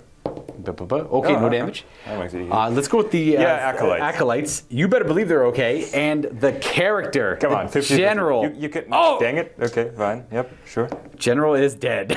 Yep, he dies to the collapse. That's good. Does that dispel that as well, or is that wild, or is that how does that work? Oh, it used to be. Yeah, I think it's wild now. Yeah, technically. And there's a collapse there. Now there's only 4 objectives, and I control every single one of them. I'll go leadership on my general, I guess. Nope. I don't think I need willpower or anything like that on my turn. There's only one endless spell, and the other one's just kind of went away. I don't even know what that does. I will have control of this endless spell, which I won't really do much with. I'm just going to send it off into the horizon. Neither one of us will use it. I don't have a need for my one wizard to slightly shift his position. That'll be later, though. I got to figure out a battle tactic, which won't be hard, I guess. Oh, I might as well do. I just did heroic action. Since it's my turn, I will do a random mutation on my Knight of Shrouds again, and he gets +1 to wound in melee, I believe, is the one. A little redundant because he's on his own, but maybe he'll just go off on his own now and go cause general havoc wherever he wants to go. You better believe it's going to be the recovery on the Ogroid. The super brave. Yep. So on an 8, he's good, and he's gonna heal. 1. Well, back up to 4. Still has Mystic Shield in the ward save, so he's sitting there pretty thick. It's now come to my attention that the Nighthaunt have a battle tactic called Sleepless Nightmares. I swear I didn't even notice it was there. It's like a It is a 6th option, but it's a tiny little sentence, and I don't know why I didn't catch it. It's even bolded too. Like, Would you rather not have blown up both objectives then? Is that what you're telling me? True. That's right. You know what? I'll keep failing to victory. I'll keep failing forward. Tzeentch planned for you to fail your battle tactic. In hindsight, I would have picked that one for sure, because I don't even know which one I would have picked, because I had no idea how well I was going to charge. Anyways, I'm going to break their spirits, both Constantine's and... Ooh, that would require me to killing a unit wholly in your territory, which will be those acolytes back there, I guess. They have 10 wounds, so it's going to be a little suspect. I think this, because the line goes right here, I think these 3 Zangors are kind of outside of your territory. For the acolytes back there, because they're a pretty easy target. I got a lot of things bearing down on them. They can all redeploy and everything, but we'll see how far you go. Use adapter die from my general on these spirit hosts again, giving them a 5 board save, because they are less than 5 models. And it brings the question if you'd have 3 command points this turn or 2, because the general kind of dies before you gain command points or around the same time. I don't think it ultimately matters that much. No. For anyone who's curious. But we think the general would blow up because it's immediately the blowing up is immediately after we determine who goes first, right? Before the new battle round begins. And the command points technically are at the start of the battle turn. Round. Yeah. I guess 2, but technically it's a priority roll at the end of a turn, at the end of a battle round thing. Yeah. Right. It's probably only the 2 command points for me. He probably blew up before I got my command points. We could look deeper into it, and if you need the extra command point, I'll look deeper into it. One of those, yeah. Okay, well, I'm going to go ahead and cast some spells, I guess. Yep. We're going to use this opportunity to use our Midnight Tome to cast the Purple Sun of Shaiish at a 12, which is also you cannot unbind it this turn either. Hey, let's put this thing on the table somewhere, because that's fun. Boom. And we're going to summon it wholly with an 8, and I guess we'll cast... I'm not even going to bother with Transmutation of Lead. I don't even honestly plan on attacking that guy there, so I'm going to just... end my hero phase there, I guess. Mine is a lot shorter than yours is. I get to move this endless spell first. We're gonna go ahead and just slot it right. Oh, it's gonna get stuck on that guy. Boom, right there. We're gonna get it within 1 inch of all 3 of those units. Let's roll for the shaman. Shaman is alive. The Fate Master, he's alive, and then one of the Zangor. They're alive. Okay, so no one gets turned into purple crystals. What's the move on the Soul Warden? It's 18 inches. You can move him 18 inches. 18 that way, friend. Boat? Put it on the rock. I like the rock. He's happy on the rock. Boom. Bye-bye. So if anyone's curious, it's wild now, so I get to control it because I'm the active player. Only Luka gets to play the game. We are going to go right to the movement phase. The goal is kill the Carrick Acolytes in the back, but also kill everything else. Then for anyone curious, he's going to adapt or die himself again. Because you get to do it, when the Realm of Metal, 1 unit always has a 5-up or a 6-up board save. So I'm going to keep mine on the Spirit Host. Yeah. Constantine's going to keep his on the Orgoroid. Essentially, the command ability applies until the next hero phase. Either player's hero phase, yeah, so you have to do it. You can do it for free, but you have to do it every hero phase. Yeah, it just gives you the flexibility of moving it around. Yeah. So it's kind of always in play. We've removed these forces here, trying to threaten him. I didn't even bother moving the Banshee. Let's run these guys. They're going to advance an additional 4 with them. No, I don't really care much about their shooting. Let's just tuck you into there, and you can go right there. And then the real power of the Nighthaunt double turn is the entire army can retreat and charge in the same turn. All of this is going to retreat, except I'm going to keep one of the characters there so the Zangors can't redeploy. I can go back there, and then... Interesting. Where do the rest of these want to go? I definitely want to have more waves of terror going on here, so let's have the Spirit Host retreat just a little bit to like here-ish, staying 3 away. This is their wounds, and that's their bonus. The Cruel Gas is going to retreat as well. Bah. And then we're going to have this guy move up to here. The whole army moves 8, so no need to worry about it too much. We're going to keep the... That's a Cruel Gas wounds. We're going to keep the Guardian of Souls there so they can't redeploy. And if you redeploy over here, I'll retreat him. Gives me a lot of flexibility. Then we're going to come over to these lads. So our Chain Gas is going to move there. And then we're going to, no redeploy yet, but we're going to move these guys towards them. They're encroaching upon them. And they're going to redeploy for a command point. Just as planned. 5. Bye-bye. Redeploying them there, which means this guy is free to retreat and give me another wave of terror, I guess. So he'll retreat. And then we are going to have this move this way. Hex Raise. And the Banshee moves up as well. No running at all. I'm not going to bother. We'll do some shooting. The Banshee's going to scream at the Ogreoid. It'll be one scream, which does not hit. This Banshee can't really see anything. And then I am going to fire their flails into that character there who doesn't really have a lookout, sir. So 4 attacks and nothing. All right, easy enough. They ran, and then the Cruel Ghast could shoot. Not going to bother, though. So we are going to go to charging. With these Blade Guys running us back there, let's see what they get. 8. That 8 will get them nowhere. These Chain Ghasts are going to declare a charge. I'm going to go 4. They're going to get nowhere. That Spirit or the Knight of Shrouds is going to charge. 10. Oh boy. Well, that'll get him somewhere. He is going to be very aggressive. He's going to engage all this. I dare you to wound me. I need him to be... I can't quite. I want to force him to attack me as well, but I can't get within an inch of him and within half an inch of them. Can't do it. Can't do it. So we're just going to go commit to further in there. And then the 10. What does the 10 do for me? Could give a -1 save. That would be pretty good. I don't care about the strike last effect because I want him attacked before he goes. Not really, but kind of. Go with a stun. That way you can't... it'll be -1, -2, -3 rend, and all the defense will be less appealing. Let's go with the Banshee declaring a charge. She is going to go 4, which is a fail. I think I will use my Bloodthirsty there to get a better roll. 10, not bad. 10 is going to take her right to there, and she is going to petrify them. To petrify there, let's go with a Spirit Torment next, I guess. He'll go 9, which will stun them. We're just going to go to there. I'll get the stun in a second. Guardian of Souls will charge next. He'll go 6. That's -1 to hit. 6. 6 can go pretty deep in there, so we'll have him go right there. He'll be -1 to hit. I have a little bit of all 3 of them on them. The Cruel Ghast will charge next. 6 as well. Same idea. -1 to hit. And then... And the Spirit Host. Ooh, another strike last. Ooh. I don't think I can... Oh, yeah, I can avoid him. I don't want to fight him. Actually, they rolled so high, they can just straight up go right over them. So I might as well stun them again. And I'll engage him, but he's closer to that guy. So if he piles in, he's got to go kind of stay where he is or whatnot. And then, that's the wounded guy, we'll say. And they're going to avoid the Fate Master, because why fight him? And we'll go with the Hex Wraiths. They're going to charge a 9. Charge in like that, and then we'll apply another stun. So it is -1 to hit, always strikes last, and 2 stuns. Wait, it was always strikes last, -1 to hit. No, that was stun. -1 to hit, -1 to hit. Stun. Yep. 2 up for a couple mortal wounds. And they still have the 5 up ward save. All right, 1 more dies. Yeah, sure. This guy, I guess. You know what? I can't remember if it was 3 stuns or 2 shrieks and 2 stuns. So I'm going to go with 2 shrieks and 2 stuns because I know it was at least 2 stuns. It doesn't really matter too much. A couple of last-minute charges here. Let's go with the Tomb Banshee charging into the big guy. She'll go 5. That's -1 to hit. -1 to hit, and then we're going to go with the Hex Wraith. I know I'm engaging the Zangors. Let's go with the Hex Wraith into the Zangors. Well, the Hex Wraith is going to go 7. They are going to charge.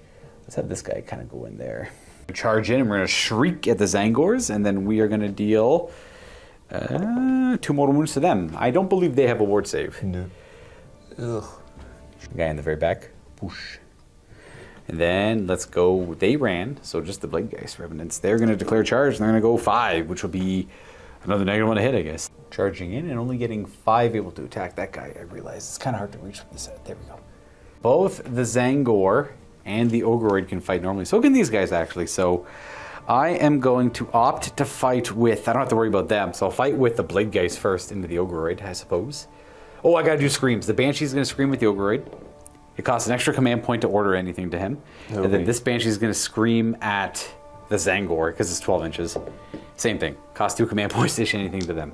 And we're thinking Constantine's forces only have 1 command point, so the Shrieks will kind of counteract their command abilities whatsoever. Then we're going to have these 6 Blade Geist Revenants attack the big guy. And this is going to be 3 2s to hit because we're near the chain gas. That was a miss. 5 wounding hits because it's super scary. And these are 3s to wound the Ogreoid. Ogreoid has 8 wounds at -1. Roll 3 at a time on him in case we need to use some fate dice here. He's got a 5-up save. No, sorry, 4 up to 3 up because of Mystic Shield, and then back Correct. to -1. Back to a 4-up. He takes no damage there. Well, Thanks then the first few. He'll take a further 3 then. And then he's got a ward save. That's fine. That works for me. Okay, sure. You got a ward save on that one. Well, the ward save is afterwards. It's afterwards, So I have to you're right, decide. He should be fine. Yeah, with so that. I'll just do these now. Only 2 damage, which has a 5-up board for adapt or die. Yeah, he takes both. He's got 2 wounds left. This makes him more angry. You get to fight with something. We are going to fight next with these acolytes into my spiteful spirit. But we should have... Everyone but 2, I think. Correct. Yeah, just the 2 hanging on the back there. So 3, 4, 5, 6, 7, 8 guys attacking. Now, what got scary for me is actually they're the 2 hand weapon guys. Yeah. So it's going to be a little riskier for me. The champion first. Champ with the glaive again. No negatives. 4s. Oh, sorry, I am all out attacking, which doesn't matter here, but I will spend my 1 command point there because I don't care any other way. Yep. So, yeah. On 3s. No, sorry, 2s. They are holy with the 9 of the Fate Master. Indeed. Oh, can I be a ghost? Yes. I'm going to discorporate my guy to give him a 5-up board save. It's a little bit more attacks than I thought I'd be walking into here because they're going to attack me again afterwards. So hopefully I live. I think I will. Yeah. See if the spiteful spirit. So because there's no other modifiers, these are 2s and 2s. Yes. Because of all, yeah. Yep. Well, you get the +1 modifier on the wound roll. Yeah, exactly. So. Yeah. All right. This is all of their attacks. Let's see if you can fail the wound. He's a ghost. You can't hurt ghost. They're 2s. I guess everything's kind of... Oh, only 1. All right. So these are all 4-up armor saves. Because we're ethereal. Ooh, not bad. We have 7 wounds on him, so we're going to live here, but we'll see. We ward 1. We have 3 wounds left on him. So if he lives, and he's kind of trapped there too, so I can't... My plan is backfired. I kind of want to put the attacks into him now, not into them to kill them, but I could whiff. Luckily, I could whiff my attacks. He took the damage I wanted him to take. I want to kill 1 model, and that's it. If I kill 1 model, I heal D6 plus 1 wounds.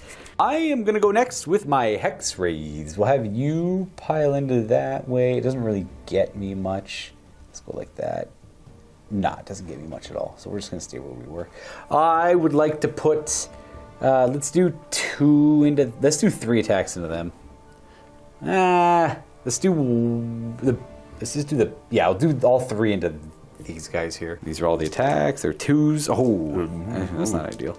1 wound at rend, effectively 1. 2 actually because of the purple sun. Oh, then nothing. 1 damage then. The horse is out of the way. The horse is wound twice and hit 3 times because of +1 to hit. 4 saves at -1. So 6s. I kill 2 in total because of the wound. Let's put it on great. So boom. Sorry, just kills- this weapon is also gone. Boom. Don't like the great weapons, eh? I see, yeah. I get why. All right, that's my attack there. You get to pick next to be... Well, this guy's within 3 if he wants to. It's going to be the Ogroid. Oh, the Ogroid? Yeah, That makes for sense sure. too. Ogroid's going to put everything into the Blade Guy's Revenant. He's hurt and he's kind of mad. Who's first? Can you start stomping your first on 4s? So this is basically, because of all the modifiers, it's all 4s and 2s now. Because Okay. he's angrier, gets +1 to hit and to wound, and they gave him -2. So they shrieked at it. Oh, he is -2 to hit. So that's stacks. True, but yeah, right. But that's why he said 4s. It's all 3s and 3s usually. So I of the see. max Okay, not 4's base. It's 3's Yeah, exactly. -1 to the base. Gotcha. Right. Gotcha. So 2s. 2s. Nice. Couple hits. Couple wounds. Failed both. These are pretty high damage if I recall. Or is that No. These are the hoofs. Those are 1 damage. 1 damage? All right, we're going to ward them. Oh, we take 2 so far. The staff next. Yep. 4s again. Is Nice. it D3 attacks or 3 attacks? No, it's 3 attacks at D3 damage. D3 damage. Gotcha. The mage staff profile. Oh! No. That looks familiar. And then we have the horns. Yep. 4s. Come on, please. Ooh, 1 miss. He's a little 2s. scared. Okay. And ghost? No! 3 damage. All right, so we've taken 2 so far, plus an additional 2 with 4 die. Go ahead. 1, 2, 3, and 4. Just those guys are just kind of chilling out anyways. My pick, I'll go with the Banshee. She got 2 attacks in the Ogroid. 1 wound, 1 hit, and just a wound at rend effectively 2. Nah, yeah, just rend 2. That's it. So a 3. 5-up save. I made a 5-up save. Fate dice. That's it for me. You get to go with those Zangors or this Shaman. Zangors are next. This guy can attack the Hex Wraiths, and these 3 can attack the Hex Wraiths. Yeah, so it's only going to be these 4 because of coherency, and I want to keep stuff. I want to keep all of them wholly or within 9 of like this unit. So. If you roll 6s, they can join them. Exactly. Here's all their attacks. They're all double weapons, so these should be shrieked -1 at. to hit. Yeah. And they're +1 to wound. Yep. Oh, 2s. Couple 1s. These are all into hex wraiths. Okay, maybe 2. 1 damage. Kill that 1 hex wraith. And the beak attacks, we forgot them a little bit earlier over there, but it probably wouldn't have amounted to much. The beaks they're not great, are Nah, they? it's just 1 attack, 4s and 3s, no 5s and 2s technically, so. I shifted both. Hey, nice, 2 hits. And 2s. Ba-boom, ba-boom, ooh, ba-boom. Oh, you do another damage. 2 damage. 1, 2. Made a bunch of saves. That is pretty much it for over there. I don't want to go with him until he's gone, so I have to resolve some of these guys one at a time. Let's go with the Hex Wraiths. They're going to pile in, but not really do much with it. Just that one guy is going to attack. However, here's the Hell Wraith. We have a wound and a hit, and 2 wounds so far. And let me just get the horse, of course, out of the way. A hit, and another wound. Now, these are going to be Rend 4, Rend 3, and then this is Rend 2. So I think it's just 3 damage. Yeah. But they still have the 5-up ward save, technically. Right. Oh, it might only be a 6-up ward save now, because you only have 5 fate dice. Ooh, you get the 5-up ward and the spell negation when it's cast, no matter how many fate dice you have after you use it. That's quite good. So you have that 5-up ward still. And it's going to prevent 2 damage. Only 1 damage so far. And your pick has to be the Zangor Shaman. Yep. He will just pile in like this. Boop. Up and around, same distance. Yep. Not going to attack. This is important because if he piles in and attacks him, I could put all of my attacks into him except for a couple sword attacks, which would maybe kill 1 or 2 of them, which probably wouldn't kill him back. No, you face down with them. This way I have to put all my attacks into them, and I don't want to. I only really want to put 1 or 2 attacks into them. Yeah. So it is what it is. And I can't, I've already measured, I can't like fly up and out because this guy's blocking me from getting to this side, and they're too thick over that way, and my base is too far over that way to get to this side, so I can't like pile in and around them either, so I gotta stay right in the middle. Might as well go with him now. The Sword of Stolen Hours has 5 attacks, everything into them. I am not going to all-out attack or anything. We have a wound. That's a miss. There's no, and then I'm +1 wound because of the effect. So I have 4 wounds so far, and then the horse will be a separate one, a wound and a hit. So 2 wounds from the horse. So they're currently -2 from the horse, which is no save at all. Actually, there's no save against any of them. It's just 6 damage, right? The horse ran -1 naturally? It's sun, stun. Oh, sun, yeah, of course. Sun, yeah, right. Just 6 dead guys. They're double hand weapons. There's no. The shields are on the. They're not supposed to be shielded. They're. Yeah, here they have 2 weapons. See? Yeah, they're the hybrid build ones. That's right. That's right. I kind of flew into them, not realizing it. I'm like, I should be okay. But let's see. I killed quite a bit. Let's see what you roll. I hope a lot of 1s and 6s. No 2s to 5s. I hope only 2s and 5s. There's a. Okay, we have 1 falling over, 1 turning, 4 attacking. All this is would be 3, 4, 5, 6 die, just keeping these 4 alive. Okay, we're left with 4, and then let's see if I can survive the attacks. Oof. Attacks, these should be all that attacks, so 2 still. 2s and 2s. Oh, got a couple of 1s. Actually, 3 1s. Okay. Yeah. Okay, that's looking good for me. 2s. Okay. 5 saves, eh? 4 up ghostly saves. It's all on the dice here. 4. Ooh. I got a 5-up ward though. Damn. Oh man. He dies just. Man. So that's pretty impressive there, and we get to add a Zangor still to the. We forgot to do that. Boop. Hey, hello, and welcome back. I am. Oh boy, I got to roll all these character attacks up. All right, let's go with the Spirit Torment. 3 attacks from the Spirit Torment. They all hit 1 wounds. 3 wounds at Rend 4 or 5. So it just does. They have a ward save though, so that's 6 damage. 6 damage. All right, so we kill 3 actually because 1's wounded. There's 1 left. Yep. Just kind of keep on going. That's a Spirit Torment. The banner's the one that's left? Yeah, sure. Let's have this guy pile in then. 3 attacks with his Chill Blade. 1 wound. 2 wounds at Rend 3. 4 damage, yep. Is he just dead? Yep. Yeah. Bye-bye. That makes it easy. That still leaves me to go with the Spirit Hosts, the Cruel Ghast, and the Banshee and all that stuff. I can take these out. That was for the Zangors. These are all gone. Boop. Just gonna have you fight this Zangor Shaman. You're gonna hang out in the middle, and you're gonna fight that guy. Because why the heck not? 6 attacks into this guy. No bonuses to hit, so We have 1 wound and 3 hits, and then 3s to wound. 2 wounds on him at -1 because of the purple sun. They're just 6s. He takes 2. Okay. 4 up save, but he failed them anyways. 2 of 5 up. And then we have the attacks into the... Oh, miss them all into the Fate Master. Now you can fight with the Fate Master. Right. Sure, let's have the Fate Master go. 3 attacks with his glaive on 3s. Nice, good start. And 3s. Ooh. Wow. 4 ups. They're D3 damage each, my goodness. It will be -1 because the cruel gas is nearby. So D3 -1 right. each. Yeah, he's good for the... so just 2 and... So 4 damage in total. They have a 5 aboard. I take 1. Okay. All right, After all of that. all of that, boom. There's also a disc. 2 attacks on the disc. So it's D3 attacks. I should have said that earlier. This is 4s. It's a hit and a hit.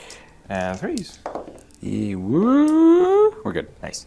Shaman can't activate, and then we're going to have the Cruel Ghast go. He'll pile into... I know he's going to go there, but he's going to be too far away to reach. But he's just going to get a little bit closer. And then the Banshee can pile in as well, but she's just going to go to about here. And do Banshee things, I guess. And that is... I guess she'll just hang out there, actually. That should realistically be it. Now, you can... Well, you don't have any command points to inspire them, so they... No. They lost 6 dudes, but you can use a 2 to keep them around if you want to. I could. That would leave 1 guy remaining, actually. 5 base. Yeah, that's how Sure. leave the champion, I guess. Yeah, might as well try. They're So- not in combat right now. I could try to rally them. It's true. It does deny me my battle tactic. I needed to kill just 1 more. Sorry. 2 Zangors died, so we could roll them. They lost 2, 5. Yeah, they're good. They're sticking around, and then everything else is kind of where it is. At the end of the combat, also before all that stuff, at the end of the combat phase, I'd heal this Spirit Host back to full from the Spirit Torment. I don't get my battle tactic, but I do hold the majority of majority of objectives for a grand total of 3 more victory points, putting me in the lead. And other than that, though, this should be it. We're gonna see what Tzeentch can bring to bear on their turn. Because my turn, I kind of misplayed by charging my Spiteful Spirit, and I took more damage than I thought he was going to take by going in there. I mean, it was quite swingy. I mean, you did discorporate with him, right? Yeah. And it was just Off by 1 die. It was just a lot of teeny tiny plinging attacks, right? With it was 2s and 2s. Yeah, it could have gone either way. So, yeah. Probably should have put him elsewhere though, but that's okay. Only because I was hoping the game would be immediately done there. I'm like, all right, that's it, because he would have exploded and done 8 more. How many more wounds could he have done to everything within 6? So it would have been just 1. Oh, 3 more wounds to everything within 6, but it would have finished that off, finish him off. Yeah, and then make it less option. Then it would be over. But I think there is, because Tzeentch has some fate dice left. They have most of their 3 of their wizards. Is he a wizard? No, only 2 wizards left. All the Because Fate Master's more of a warrior. Yeah, exactly. So we still have 2 wizards left, and Tzeentch can do a lot of damage. We still have 1 icon left to do some mortal wounds. So you never know. Let's see what Tzeentch can do on this turn, and if they can bring it back with a big punch, they might just get themselves back in the game. Because I did kind of only get 2 turns to 3 victory points, though I was taking a little bit riskier battle tactics just to save the more guaranteed ones for the second half of the game.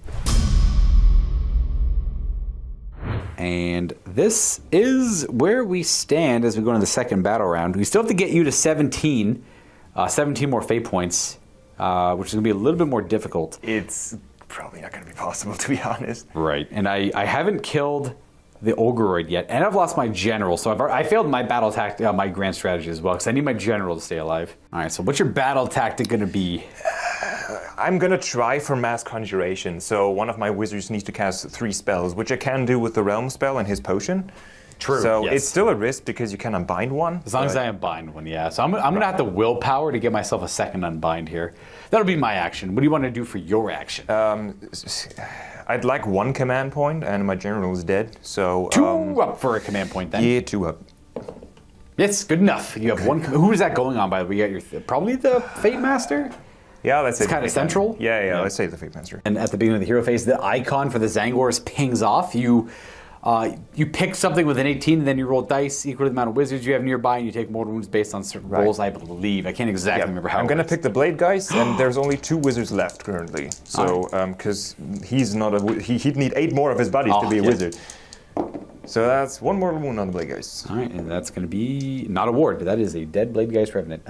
You. All right, there's only 5 models in the unit now. Whoa. We are going to use a glimpse into the future from the Zangor Shaman using 2 fate dice. Yes, I'll just roll a 10. Making it, it'd be a, oh, it's going to do a 2/5 to make it a 10? Yeah. And that gives you another fate die, huh? Exactly. And that's one of your 3 spells cast with him. Right, because he has the free realm spell as well, and then the potion once per game, which is another spell with +3 to cast. Ooh. And then the realm spell would only be +1 because of the other bonuses. The question is, do I want to try and risk on the realm spell you whiff it? Not whiff it, but roll like average-ish. I am... Oh, but you could just fate dice the realm spell as well. But you'd only get a 9, so I can roll a 10 to stop that. Unless you get a good roll on this. I'll let you have this glimpse in the future. Okay. So you are going to get a D6. Let's take one of these. So you have a 5 and a 4 left, and then you're given a 5. Ah, that's really good. Ooh. And his second spell? I will just cast the realm spell now, I guess. Transmutation of Lead cast on a 7. Because I don't want to use fate dice on the potion, of course, because it's +3 to cast, and it wouldn't apply there. So another 2 5s. Yeah, like I really need these to go off. So yeah, we'll just use another 2 5s. All right, Transmutation of Lead will cast on a 10. Put the transmutation on the hex rays. Now the question is, do I want to stop? Well, before I know who you're going to target. Do I want to stop this or risk stopping the Sorceress Elixir spell, which is actually cast on +4 because of the campaign bonuses? It's +3 inherently on the Elixir, +1 from one of the territories Chaos holds. Yep. Try and stop this one. I need an 11. Not quite. All right, so that's going to hit the Hex Rays, which means they're half movement, and you get to reroll hit rolls of 1 against them when that comes up, if that comes up. And then the last spell will be with the Sorceress Elixir. Yes, he's gonna drink the potion, and it's gonna be Boon of Mutation. All right, so that goes up on a 7 regularly. And you get +4 to this roll. Exactly. Thank goodness, that's a 9. All right, well, I'm going to try and stop that with my Guardian of Souls. I need a 10. Ah, not quite. Okay. 2 5s. All right, so D3 mortal wounds to the Blade Geist, and for each one I kill, I get a Zangor back. Okay. You are going to roll 3 mortal wounds, which I will negate none of. Boom. Oh, you get 3 Zangors, eh?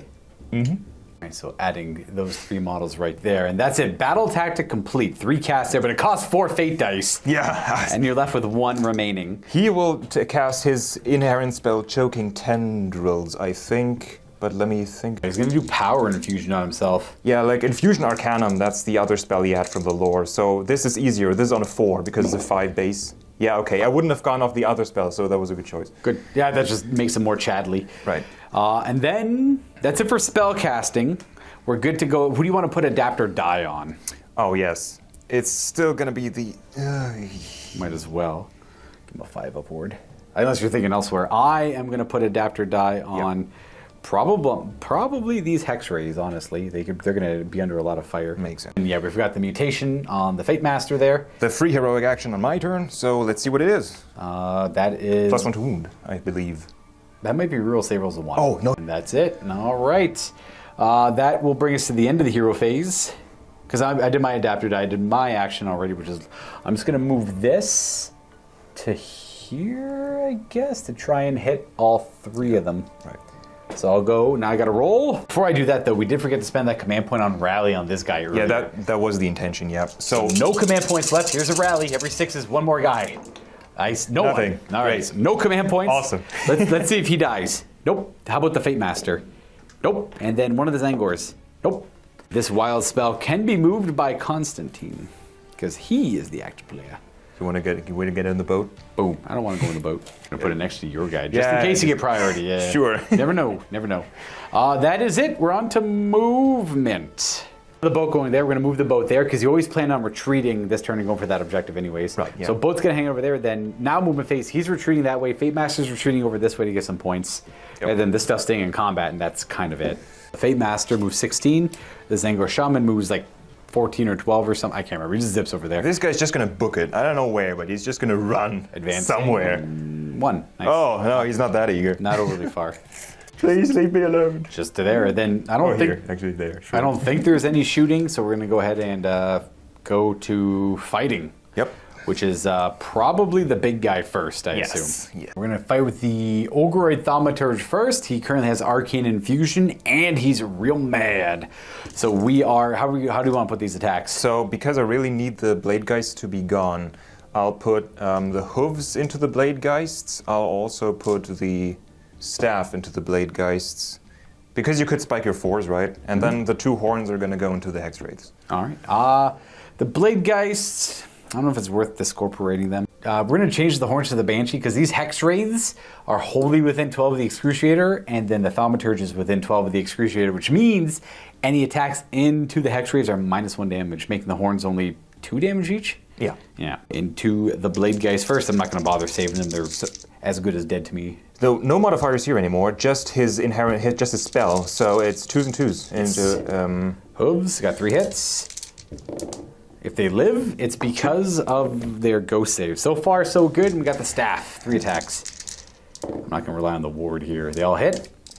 And they all wound. Ghosts. That's 3. I'm just going to roll this. They're dead. 3d3. Okay, 2 more then. Yeah, 2 more. 2 6s? Nope, they're dead. Even just barely though. Boom, boom, boom. And then into the Banshee. Is the Banshee going to get the horns? 2s? Good start. And No, only 1.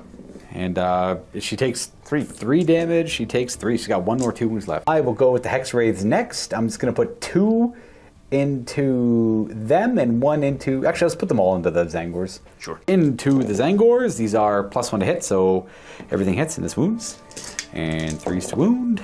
That is 5 wounds at -2, effectively, so no save at all. It just kills 2.5.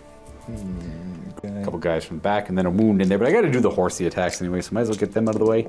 They hit on 3s now because of +1, and these wound on 3 at Ren 1 because of the sun. So 6s. So I kill 1 more. So that guy's dead, and then a wound somewhere else. Go Hex Wraiths. Anger's going to pile in and attack the Hex Wraiths some more and just keep this little combat going on. And here's the attacks of the Nighthaunt. There's quite a bit of them. They're all like double hand weapons, so Exactly. should be 3s inherently, right? Yeah. Quite a bit of hits. 3s to wound because no negatives, no positives. Yep, Fate Mace is gone. You've run away from all my negative stuff. And the Fate Master also ran away. Everything's just scattering. A lot of damage from the Zangors. I will stop those. Ooh, pretty good.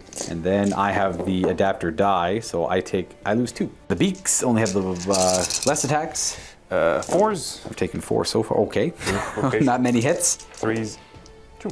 And then I will take another nothing. All right, adapter die saves him. I lose this guy, and then I will put a wound on... I took 4 wounds, right? Yes, I took 4 wounds, so that's 2 dead.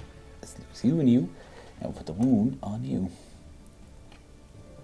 And then the Banshee pokes twice with her spooky dagger. 2 hits. Oh no. 1 wound at Rend 2. You're probably too far away from the thing, yep. Just a 6 up then, I guess. Or, I guess, yeah, you can't fate dice it. Oh, yeah. No, So, I don't have 6 a up. die for that. No. You have 2 5-ups, because you have adapter die yeah. on him. How much? Yeah, okay. I need 1 5-up where he's gone. He does. He just gets stabbed and falls over. Okay, sure. Not very dramatic, but he dies, yeah.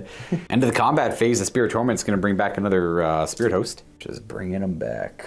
Whoosh. There we go. And then just leadership on them. They lost, what, 4 guys or something? 3. All right, roll it up. No inspiring allowed, plus no command points. So, So 3 or more is guys fleeing. That's 2. all right, 2 run. So him, I guess, and sure, him. All right, run away. Run away. And that is the turn. You're on 1 objective, 2 objectives, which is not more than me, and you got your battle tactics. So that's 4 victory points, giving you a 9 to my 6 as we go to the 3rd battle round. And all the cursed targets are dead. The Ogoroid and the 2 Magisters had succumbed to the Emerald Host. And then we got to roll for priority here on this turn. And then I win ties, because I'm a cheater. I got a 4. And that would be... Oh, Nighthaunt keeping the priority. Right, so I only really have to kill this guy and kill that guy, and I just have this to deal with here. So it's quite easy cleanup here for the Nighthaunt. So we might as well go through with them. I'm just going to do it real quickly because I don't care about a battle tactic. I don't care about nothing. I'm just going to kill these things and just go for the win here. So I have to cast. I am going to start with a Got the purple sun here. That's at the end. Don't have to worry about that. That can just linger around here. Yeah, I'll do a spectral lure on these guys as a spell cast. And you're gonna do the willpower to dispel the thing. I'll leave it around. I don't. Yeah, I might as well. Actually, I don't even need the command point. I'll try. I was gonna use the leadership, but I don't even need it. So I'll try a willpower dispel 6. Oh, that works. Is it a 5 to cast? He's just a 5. All right, so we'll keep the shaman trapped there. Yep. And we're going to cast Spectral Lure from this guy. My battle tactic is going to be kill something that started in your army. That's from the core rulebook. And I'll kill this guy. Spectral Lure, cast on a 10. You might as well try and stop it. You do get +1 to dispelling, or unbinding, I should say. So this guy is a 6 to cast. It doesn't change anything, because I'm going to hunt him down no matter where he goes. Yeah. Okay, so you know what? If I fail to dispel that at the beginning of my hero phase, I'll choose that as my target to kill for my battle tactic. Because I'll do the dispel before I choose my battle tactic. Yeah, makes sense. I rolled a 10 to get D6 of these guys back. Boop, No, boop, no. So we are going to get back 3 of them. I will cast Adapt, and I don't really care about Transmutation. Adapt or Die, I guess they can go in the Hex Rays. They are going to, all of this is going to charge all over that. Yeah, all of this is going to charge all that stuff. Adapt or Die stays on the Hex Rays. The Transmutate, this guy's going to mutate. He's going to get plus reroll save rolls of 1. And then, what was your heroic action? You want to do Finest Hour? Sure, let's do Finest Hour on him, I guess. +1 to his save. Excellent. End of the hero phase, this thing is going to move just to here. Let's see if it kills that guy. It does not, but it gets within 6 of them, all the same. This guy's going to jump into there and run away. Where do you want him to go? He'll just go 18 inches to basically like around here, as far away from you. So in my turn, I could theoretically grab an objective again, potentially. But that'll probably be the only model you have left. Probably, yeah. One thing we kind of forgot to do is I could destroy a couple of objectives. So all I'm going to do to solidify this is I'll destroy that objective. Because Constantine at the end of this turn had 9 victory points, I had 6. I would destroy that objective, and I would destroy that objective, I guess. And then just keep those 2 side ones and just swarm my armies around them. But when that one dies on a 4-up, he takes 1 more wound. He'd have 4 wounds. He'd probably adapt or die him, I guess. He'd have a 5 board save. Yeah. Sure. Boom, boom, boom. And then he's got 4 wounds left. I got all these guys. A lot of things to resolve. I don't really think there's a point to continue the game, I guess, because they're just going to go here, charge him, do more wounds to him, or tie him up in combat. Then I'm just going to move because these both are gone. Yeah. And then I'm just going to move my armies on these objectives and end my turn, and I should get the win there. It won't be easy to win with 1 or 2 characters left, and this will all get swarmed and die. So I think we'll just tap it out there. I didn't want to deny Constantine and the Disciples of Tzeentch too much by... we thought about ending it at the bottom of turn 2 when I got that double turn. Wanted to play 1 more game, but then because I got the priority here, there's nothing they can really do with the 2 characters. Because I'll just camp on these objectives. And he's used all his fate dice already. He won't get his grand strategy, neither will I, and I'll just have 3 turns of scoring max points for the most part. Yeah. If like not even if I did do a bunch of mortal wounds to you with like the 2 spells I could cast, I guess 3, but the one doesn't do mortal wounds. So yeah, you'd still have most of your army. We can just safely assume you can take care of the Zangors. Yeah. This turn you have an entire army there to deal with them. It's -1 to save and all that. So and I literally only have the 2 heroes left, and just yeah. And you wouldn't be able it's to. very unlikely those. You wouldn't be able to redeploy him either, I don't think, because you have no command points. Yeah, no, that's true. Yeah, because you do Finest Hour. So this guy here, they would charge hypothetically. They would make it. You'd be -1 to hit, and then you would suffer 1 mortal wound. We have a 5 aboard. Yeah, that's true. Because of Adapt or Die. Now he takes 3, and then the other guys would charge.